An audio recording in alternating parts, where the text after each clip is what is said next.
رب العالمین کا لاکھ لاکھ احسان ہے کہ مالک کائنات نے ہمیں نماز فجر رمضان المبارک شریف کا دوسرا جمعہ اور اس کی نماز فجر باجماعت ادا کرنے کی مالک نے توفیق عطا فرمائی۔ آج کی آیات بینات میں رب ذوالجلال اپنی وحدانیت کے مزید دلائل پیش فرما رہا ہے، ارشاد فرما رہا ہے، اور آغاز جن حرفوں سے کیا ہے یہ حروف مقطعات کہلاتے ہیں۔ ارشاد ربانی ہے، اسی طرح کے وہی فرماتا رہا ہے آپ کی طرف اور ان پیغمبروں کی طرف جو آپ سے پہلے گزرے ہیں۔ اللہ جو زبردست اور بہت دانا ہے، اسی کا ہے جو کچھ آسمانوں میں ہے اور جو کچھ زمین میں ہے، اور وہی سب سے اعلیٰ اور عظمت والا ہے۔ محترم حضرات، ہوا کچھ یوں کہ نبی مکرم صلی اللہ تعالی علیہ وآلہ وسلم کا یہ اعلان کہ مجھ پر اللہ تعالیٰ کی طرف سے وحی نازل ہوتی ہے اور جو کلام میں تمہیں سناتا ہوں یہ میرا نہیں بلکہ میرے رب العالمین کا کلام ہے۔ حضور نبی پاک علیہ الصلوۃ والسلام نے یہ بات لوگوں کے سامنے رکھی اور ارشاد فرمایا کہ تمہارے دلوں میں یہ جو وہم ہے، جو گمان ہے کہ یہ کلام میرا اپنا ذاتی کوئی کلام ہے، تو آپ نے فرمایا نہیں، ایسی کوئی بات نہیں، یہ کلام میرا نہیں بلکہ یہ میرے رب کا کلام ہے، یہ میرے وحدہ لا شریک ذات کا کلام ہے، جس کے قبضہ قدرت میں کل کائنات کی جان ہے اور جس نے مجھے تمہاری طرف آخری رسول بنا کر مبعوث فرمایا ہے۔ تو چاہیے تو یہ تھا کہ یہ کفار جو تھے یہ مان جاتے، انہوں نے اعتراضات کرنے شروع کر دیے۔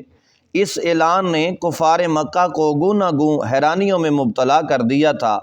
وہ اسے ایک انہونی بات سمجھتے تھے، وہ کہتے تھے کہ یہ کیسے ہو سکتا ہے، یہ تو ممکن ہی نہیں ہے، سردار ہم ہیں، مکے کے سرداری کی دستاریں ہم نے باندھی ہوئی ہیں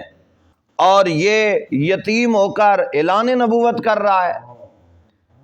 تو یہ کافی ساری چیزیں اشارتاً قرآن کی صحت مبارکہ میں ہمیں سمجھائی جا رہی ہیں، بتائی جا رہی ہیں کہ تم ذرا خیال کرو، تم اس نبی کی امت ہو جس نبی پر اتنی باتیں ہوئیں، اتنے اعتراضات لوگوں نے اٹھائے، لیکن اس کے باوجود تمہارا نبی صبر کا ایسا پہاڑ بنا رہا کہ وہ جو اعتراضات کرتے تھے وہ مٹ گئے۔ آج بھی تمہارے پیغمبر کا نام زندہ ہے، آج بھی تمہارے پیغمبر کی شان زندہ ہے، اور یہ کائنات تو بنائی ہی رب نے اپنے محبوب پاک کے لیے ہے۔ تو فرمایا ان باتوں میں غور کرو، ان باتوں میں تمہارے لیے ایک بہت بڑی بات بتائی جا رہی ہے۔ ارشاد ربانی ہے کہ وہ حیران ہو گئے اور کہنے لگے کہ محمد نے اعلان کر دیا اور محمد کی طرف اللہ کلام بھیج رہا ہے۔ تو نبی پاک علیہ الصلوۃ والسلام کی محبت رکھنے والوں، اس وقت اللہ رب العالمین نے ارشاد فرمایا کہ ہاں، کائنات میں ایسا ہی ہوتا ہے، یہ رب کی قدرت ہے کہ رب نے اسے خاتم النبیین بنا کر مبعوث فرمایا ہے، جس کے آنے سے پہلے ان کے باپ کا سایہ شفقت ان کے سر سے اٹھا لیا گیا بظاہر، اور بتلا دیا گیا میرے محبوب کائنات میں آئے ہیں در یتیم بن کر، خود تو یتیم ہیں لیکن ایسی شان کے ساتھ تشریف لائے ہیں کہ کل کائنات کے یتیموں پر روحانی طور پر قیامت تک آنے والوں پر جو ہاتھ ہوگا وہ میرے محبوب پاک کا ہی ہاتھ ہوگا۔ تو ان کے نزدیک آج تک ایسا نہیں ہوا اور ایسا ہو بھی نہیں سکتا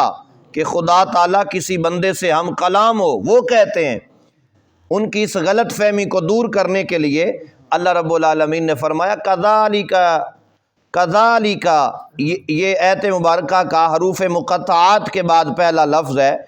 اس لفظ سے آغاز فرما کر یہ کلام جو تم سن رہے ہو سراسر حکمت و برکت والا کلام ہے، یہ کوئی ایسی بات نہیں ہے، بلکہ اسی طرح یمن و سعادت سے لبریز کلام ہم نے پہلے بھی انبیاء پر نازل فرمایا ہے۔ تمہارا یہ خیال کہ ایسا نہیں ہو سکتا باطل ہے، ایسا ہونا صرف ممکن ہی نہیں بلکہ اس کی حکمت کا تقاضا بھی ہے۔ جب اس نے انسان کی جسمانی زندگی کے تقاضوں کو نظر انداز نہیں کیا تو اس کی حکمت انسان کی روحانی اور اخلاقی زندگی کی بقا اور نشو و نما کیسے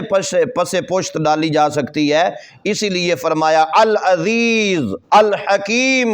وہ عزیز بھی ہے اور حکیم بھی ہے، وہ اعلیٰ بھی ہے اور عظمت والا بھی ہے۔ تو محترم حضرات، قرآن کریم فرقان حمید کی ان آیات بینات میں ہمارے لیے یہ بہت بڑا سبق ہے کہ تم کس نبی کی امت ہو اور تمہارے نبی نے تمہارے تک دین اسلام پہنچانے کے لیے کتنی محنت اور مشقت کی ہے۔ تم ذرا خیال کرو، سوچو، کہیں ایسا نہ ہو کہ غفلت میں ہی تم چلے جاؤ۔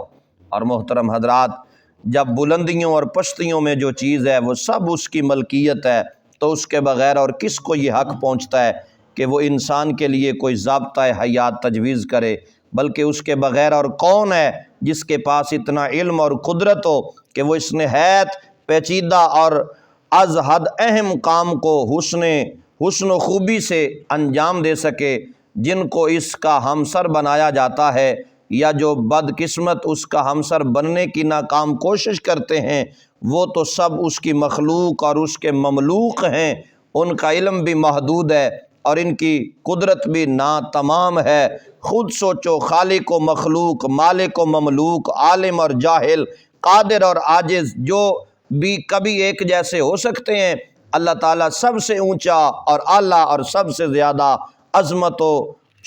شان والا ہے، اور اسی کے دستے قدرت میں ہے کل کائنات کا نظام، وہی چلا رہا ہے اور وہی قیامت تک چلاتا رہے گا۔ تو اللہ تعالیٰ اپنے پیارے محبوب علیہ الصلوۃ والسلام کے تصدق اور توسل سے ہم سب کی حاضری کو اپنی بارگاہ میں قبول و منظور فرمائے۔ اللہ کریم اپنے پیارے محبوب کے صدقے ہم تمام مسلمانوں کو مساجد کا ادب احترام اور ان کی خدمت کی توفیق عطا فرمائے۔ آمین بجاہ النبی